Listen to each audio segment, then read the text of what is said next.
အကောင်းဆုံးဘဝနေလေးခုနှစ်ခုတစ်မတွေ့တာပါနဲ့တရားသဘောအရတွေးဆုံပြီးရင်ကွဲကွာကြမှာမို့လူတိုင်းဟာအချိန်တန်ရင်ကိုယ်နာထွက်ခွာသွားမဲ့သူတွေကြီးပဲဒါကြောင့်ဘယ်သူမှအရန်ကြီးမတွေ့တာနဲ့လောကသဘာဝအရလူတိုင်းဟာတနေ့ခွဲခွာရမှာကိုတည်ထားပြီးကိုယ်စိတ်ကိုပဲကြမ်းမအောင်နေနှစ်မိမိကိုချစ်ပါလောကမှာချစ်ဖို့ကောင်းဆုံးလူဆိုတာဘဲမှသွားမချနဲ့ကိုယ်တိုင်းပဲကိုတောင်ချစ်ဖို့မေ့နေရင်ဘယ်သူဟာမင်းကိုတန်ဖိုးထားပြီးချစ်ခင်မှာတော့ဒါကြောင့်ကိုချစ်ပြီးကိုတန်ဖိုးထားဖို့သာကြိုးစား၃လူသုံးတွေကိုရှောင်လိုအပ်တဲ့အခါကျရင်တော့မျက်နှာမှာတကားရီလောင်းထားသလိုချိုးမြနေပြီးမလိုအပ်တဲ့အခါလှည့်ကြည့်ပေါ်တော့မရတဲ့သူမျိုးတွေကိုရှောင်မင်းကသူတို့လိုအပ်မှထုတ်သုံးတဲ့တစ်ရှူးသားလိုမလိုအပ်တဲ့အခါစွန့်ပစ်ခံရမယ့်လူမျိုးမဟုတ်ဘူးလေဒါကြောင့်လိုမကိုနာလာကတ်တဲ့လူသုံးတွေကိုခက်ပြက်သာဆက်ဆံလိုက်၄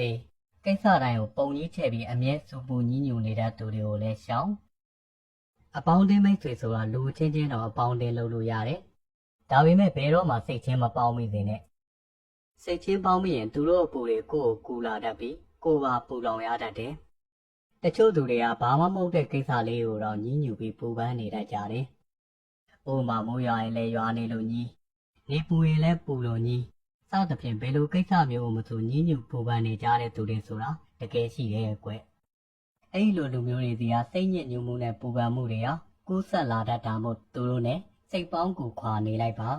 ။ငါလဲကျနေရင်ကိုယ်တိုင်ကြိုးစားပြီးပြန်ထားပါ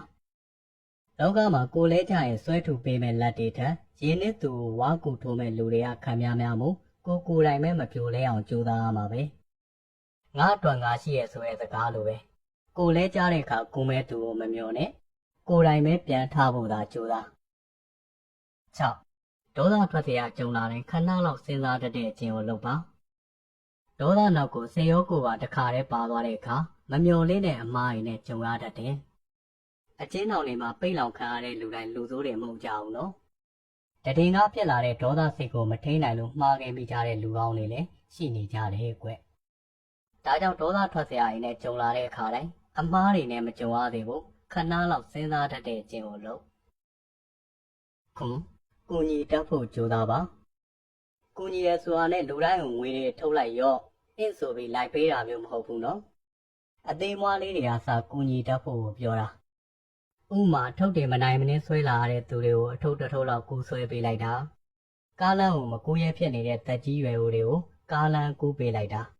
စားတဲ့အသေးဖွဲလေးတွေကိုလမ်းကြုံသဘောမျိုးပဲဖြစ်ဖြစ်ကူညီပေးသွားလို့ရတာပဲလူတွေကိုကူညီပေးခြင်းအကုသိုလ်ရသလိုဖြစ်ပေါ်လာတဲ့ကြည်နူးပီတိစိတ်ကြောင့်လူဟာလန်းဆန်းတက်ကြွနေတတ်တယ်ကွ